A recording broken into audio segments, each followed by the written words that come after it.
Welcome to the bold analysis.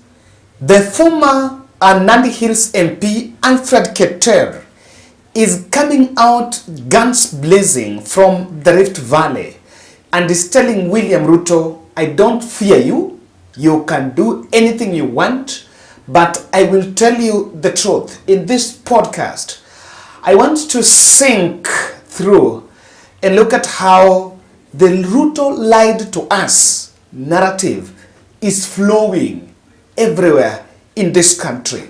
And before he knows, it's going to be unbearable. It's going to be unbearable. But let's kick it off by Alfred Keter.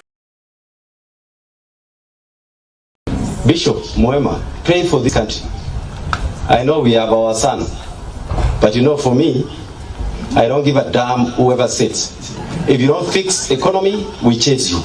That is me. If you don't touch on my life, I don't give a damn. Siji Bishop tunaelewana hapo kidogo. You know, the problem with this country is tribalism. You want to have your own, and then they don't fix issues. Then you stick to your own. When your problems come to you, and take it to the bank. Come January, most children will not go to school because school fees has been hiked 3 times. This Christmas, very few people will eat Christmas.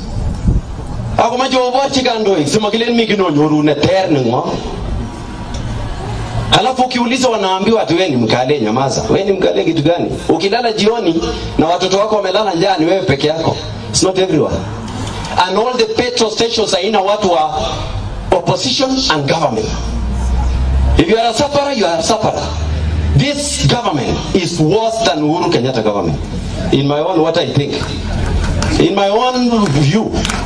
Ama namna gani? This is a worse government. Because Uhuru left fuel at 140, it is 210.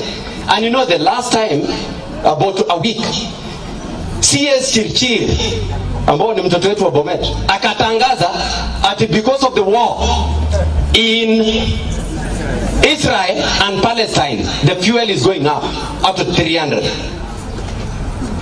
If it was not for the opposition and the members of press and the media houses to expose them, because many other countries were making news saying that the fuel is coming down because of the same war. Ours is going up for the same war. Ndio wakawaja juzi hawakuongeza. This week they were increasing to 250. Alafu wanatutisha sana ati nini? Sijui wanatishana na mimi wasijaribu. Mimi unajua mkiniangalia hivi mnielewe vizuri. Mimi hakuna mtu anaweza nitisha hata kidogo. Na siogopi, wanajua. Mpaka Ruto anajua. Sitishwangi na mtu yote. Moi died and I let his soul rest in peace. But he knows, Alfred Keter. Uhuru Kenyatta knows that mimi ni wakusema ukweli. Let me tell you something brief as I finish. In this world, make a difference in people's lives when you're still living. Because this world is too short to live in it. If you go out to 110 years, you're lucky. You are lucky. The entire cabinet of Moi in 1963, maybe one person. The whole parliament, maybe 2 people. Our whole parliament in 63, maybe 2 or 1 are still living. This world,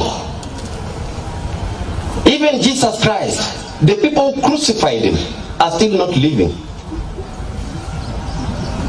And we don't remember them. We remember Jesus Christ. Tunaelewana? So we don't give a damn about that you want to take our lives or you want to take whatever. Come and take it. Anything that you want. So long as we speak the truth, because the Bible says it's only the truth that is going to set us free. Period. Ladies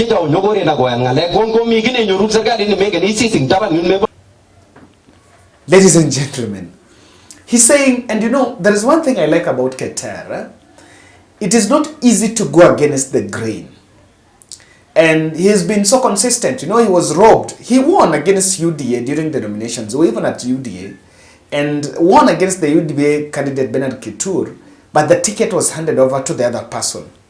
And while many will want to profile him as anti-Ruto, but there is the element of the truth in what he is saying. It is the truth that when Uhuru Kenyatta was living, the oil was selling at 140, even though it had both the challenges of scarcity, and of course that scarcity was because of an artificial shortage that was being created by the oil marketers in the country so that they can play around with the price.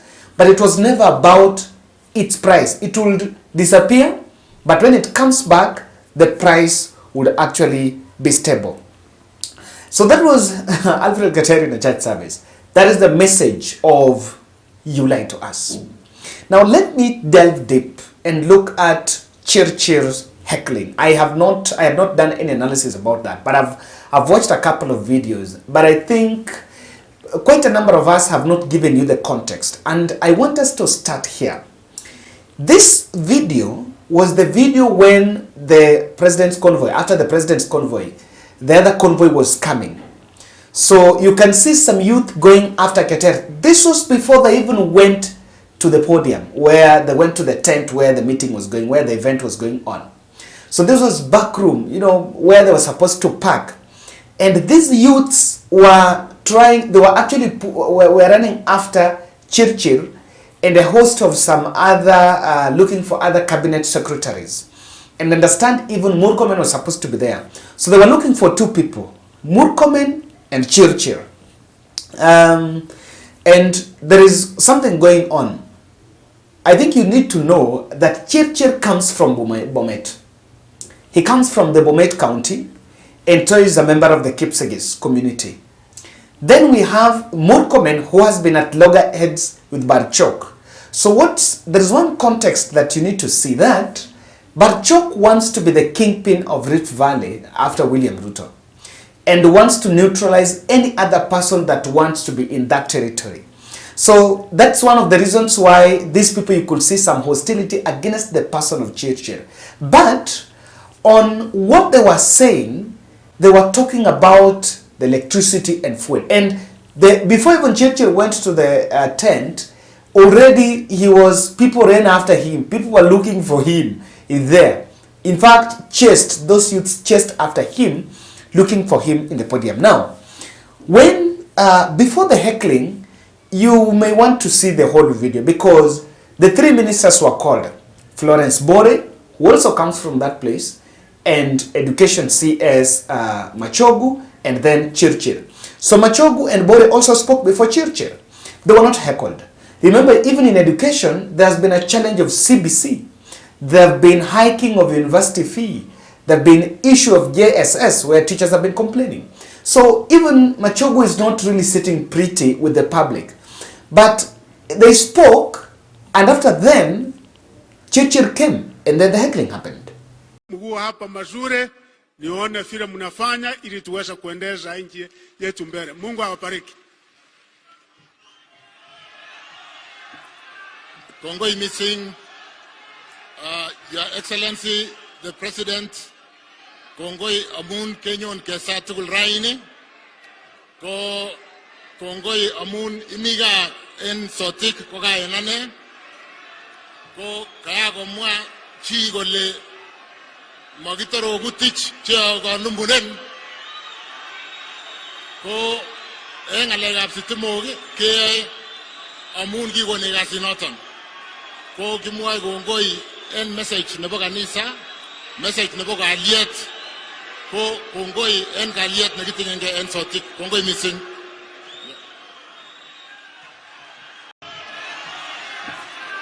Kongoi missing, Your Excellency the President, Kongoi amun Kenyan kesa tugul raini, ko Kongoi amun imiga en sotik ko kaya nane, ko kaya ko mwa chi gole magitaro gutich chia ko numbunen,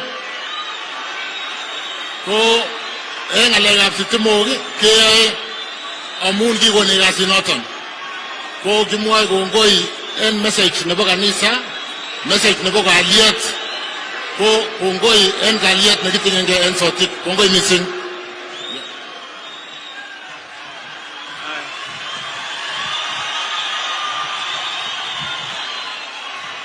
Aya. So there are two things you may want to see in that video. Number one, Chirchir was a target because of that ministry. Then you may want to understand really again that that heckling happened in front of William Samoei Arap Ruto. Who is the president or who is the leader of this government? The leader of this government is William Ruto. And I understand that that is why even himself, he acknowledged that that heckling was not a Chirchir affair.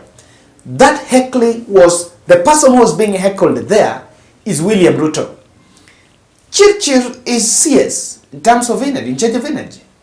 Tomorrow he can leave the docket. That he can even be changed. The person being heckled, imagine President William Ruto being heckled in his own backyard. You know, of course you don't expect the people to heckle the president, but fact that they are shouting down a CS in front of the president tells you clearly the person being disapproved there is the president. And if you think I'm wrong, then I want you to look at William Ruto's reaction, and it will, the speech after, it will show you that he was stranded. He did two things. When he came to react about that heckling, he had to resort to speaking in his own mother tongue. You know, when you see a leader changing to speak to his people in a mother tongue, ni kama anawabembeleza.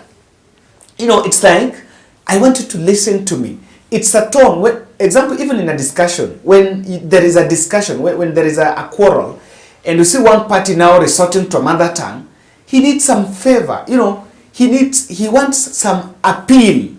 He wants some emotional appeal.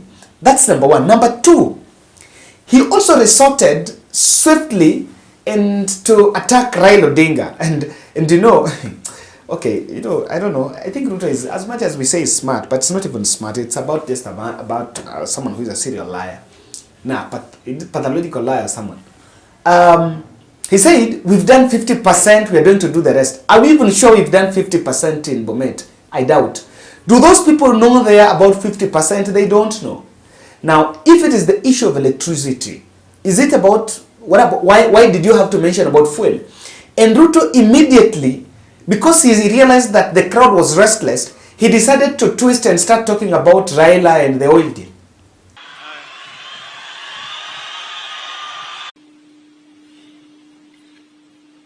Tukubaliane vile tutasonga mbele kama taifa.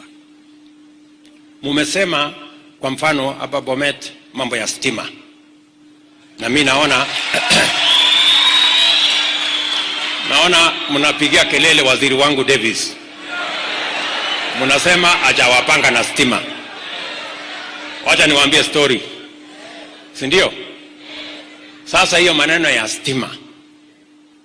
Hapa Bomet watu 50% ya Bomet, 81,150 people tumewekea stima.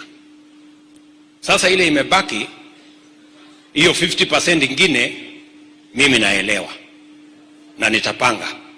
Na huyu Davis amesikia vile mmesema. Mawakase ange na le gor waji ole katenyigizi jero. Ko omwite kidogo. Ige ogere Davis ni nga ogere kuya mejekoleni ngatip chiji omwite kidogo. Sawa. Mambo yale mengine mimi nataka niwahakikishie Wakenya. Vile nilisema jana, maneno ya mafuta katika taifa letu la Kenya. Ni vizuri nieleze watu wa Kenya. Tuache siasa duni na porojo ndogo ndogo. Wale watu wanajaribu kutueleza ati they are telling us we must prove that this transaction between Kenya and the international oil companies is above board. I want to tell them without fear of any contradiction, na niwaangalie kwa macho, wacheni uongo, wacheni rumors, wacheni speculation, semeni ukweli. Hapa Kenya, wakati mimi nimechaguliwa kama rais, watu walikuwa napiga mlolongo kwa petrol station, hakukuwa hata na hakukuwa hata na mafuta. You know, and that's what we are saying. Things are bad. And that disapproval even from Rift Valley is revealing more. Now, if you want to know that the message of Uganda's, you lied to us, is unstoppable. In buses, ukipanda gari, panda matatus, people are saying Uganda's. When people are in the church leaders are saying they are actually mocking Kenyans who voted for William Ruto. If you go to marketplaces, if you go to bars, the mama bogas in the marketplaces are saying it's not what it was. And there is something that Ruto will have to explain. I don't know. Kenya Kwanza team will have to explain how their policies that they have, that their tax regime, the tax policies that they're implementing, how they are helping the situation. Because that seems to be an explanation that is not coming out. And this church leader, I think in Nairobi, was telling congregants about just the same thing. Viongozi wetu katika nchi yetu, unaona vile mambo inaendelea, si ndio? Unaona vile mambo yanaendelea. They have been given an opportunity even to help people to discover their talents and to provide opportunities for people in our country. Lakini wao wenyewe wanafikiria kwamba hii nchi ni yao. Si ndio? Wanafikiria kwamba hii nchi ni yao. Na hii nchi wajue ya kwamba sio yao. Hiyo nchi ni ya nani? Ni ya Mungu. Na tunaona vile wanaendelea. Na wanafikiria kwamba sisi ni wajinga sana. Hata wakinunua mafuta, si ndio? Tunaangalia tu. We are still watching. And God is also watching from a distance. God is watching from a distance. Na Mungu ni Mungu. You can manipulate human beings, but you are not going to manipulate Mungu. Mungu mwenyewe wakati utafika kwamba atakuondosha wewe mwenyewe. Kwa sababu wewe mwenyewe unaharibia wengine the opportunities in life. Unaharibia. Mimi nakumbuka vile mlikuwa excited mkichaguana, si ndio? Mlikuwa mnaimba ati sijui tutaamuka mapema mkidance nyinyi wenyewe. Tutaamuka mapema sijui tukafanya nini. What are you getting now? Let us pray that we may have God-fearing leaders. Leaders ambao wako kama huyu mama, si ndio? Ambao wataweza kufurahisha wananchi wa Kenya. Sio tu kusema nini. We would like to have such like leaders ambao wataweza kutumia talenta zao vizuri na wataweza kuprovide opportunities for other people to exploit their own talents, and that is the way to go. Tuombe Mwenyezi Mungu atusaidie kwa jina la Baba, Mwana na Roho Mtakatifu.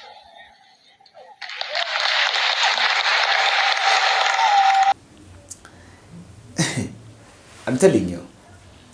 No, it will come, time is coming that not even political party patronage is going to help.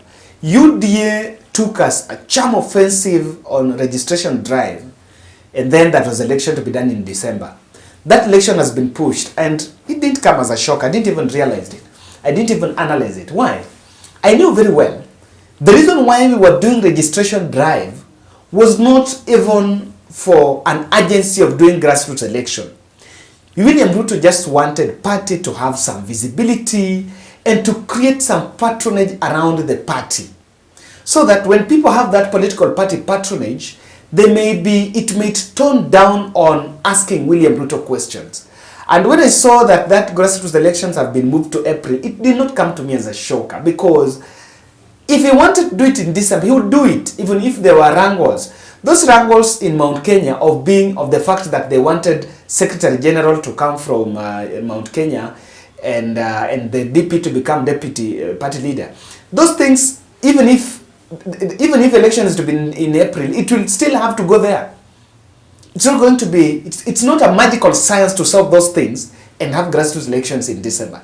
But that was not the intention. And they also know very well that those grassroots elections will not be attended well. They will be vote apathy. And that's why they have even pulled it down. But then I didn't want to get into that. I'm just telling you about how things are pretty uncomfortable. You can't manage this. And this is my message to, I think, in respect to whatever is happening now. Ruto re-election campaign is already mutilated. His campaign, he's been in that, Kenya Kwanza has been in that campaign mood for the last 1 year. But that campaign is already mutilated. And the more president gets out, the more he's facing rebellion. Within 2 days, he was in Mount Kenya. And remember, now he has chosen places to go. He was in Mount Kenya, he was talking about in Kirinyaga, and people were just staring, not even interested in what he's saying. He went to Rift Valley, and then the CS was heckled. You know, so it's very true that any information he's messaging to Kenyans is down. Now, what needs to be done is this. Ruto's second term is a big threat, but he really wants it and can force it. So what must happen? Stakeholders and the politicians, the political class must ensure election integrity must be maximized in our next election. Inaweza ibwa tena. Because on a free and fair election, the 200,000 votes that allegedly was the gap, according to Jebukati, between Raila and Ruto, that gap is very small. With an oiled campaign, leave alone even Kalonzo Musyoka, even give William Ruto Raila Odinga today, Ruto will be home dry. Ruto will be atashindwa mapema sana. And that is why I insist, for 2027, we must ensure, I don't know what it will take, I'm not a stakeholder in this, I'm not vying, but the political class must ensure integrity, maximum integrity of our elections. If we can produce credible, free and fair, credible election, that's it. Number 3, the team is incompetent. And maybe they're not just telling William Ruto the truth. I think he has a bunch of people who they have just decided will tell the king what the king wants to see or what the king wants to hear.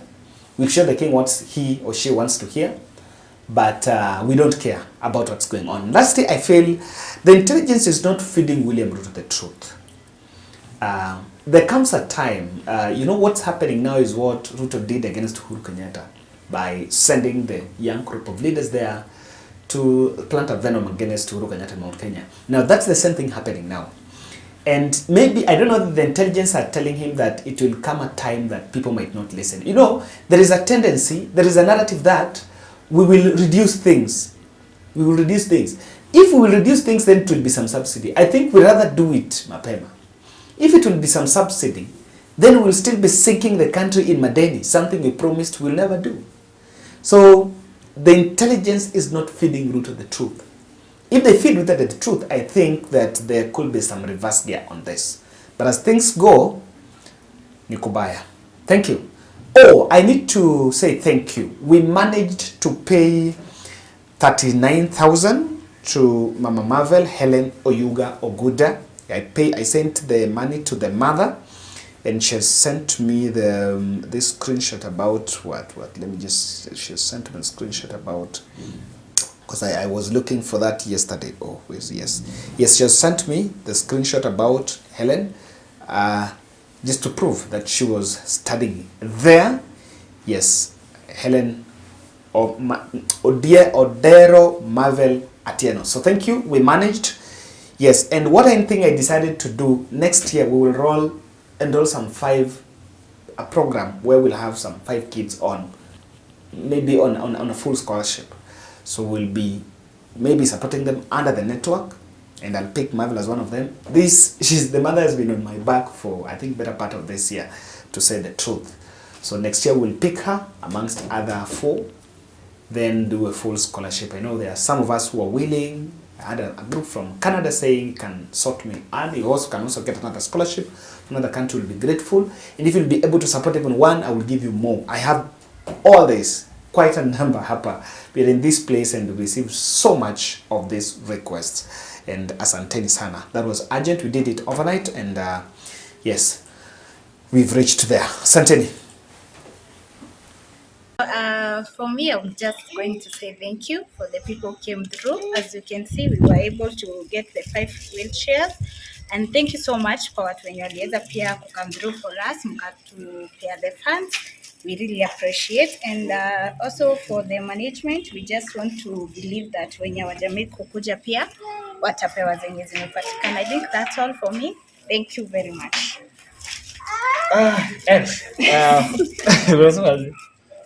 Mama Benja, I say something. Okay. Mimi nasema ni asante kwa hiyo organization yenu ambayo mmeamua mnasaidia watoto wenye wana disability. Pia nashukuru kwa hii wheelchair ambayo mmetusaidia nayo. Kama mimi nilikuwa already, watu walikuwa wananicheka kila wakati ni mtoto wako kwa mgongo. So nimefurahia kwa sababu Benjamin atakapokalia hii wheelchair itakuwa ni kazi rahisi, ni kumsukuma tu, nikimlete therapy, maybe nataka kuenda somewhere, ni kusukuma tu. Nashukuru kwa hayo ambayo mmetenda na mzidi kutenda. Mbarikiwe sana. Ni hayo tu, na mbarikiwe. Hata mimi naitwa Eva ama Njeri ama Mama Nancy. Nancy ndio huyu. Kwangu ni kurudisha shukrani kwenu. Juu ni wengi, watu ni wengi wangetukumbuka lakini hawakutukumbuka, lakini nyinyi mmetukumbuka na sisi tuko hapa tukisema ni asante. Mungu awabariki na waongezee wema.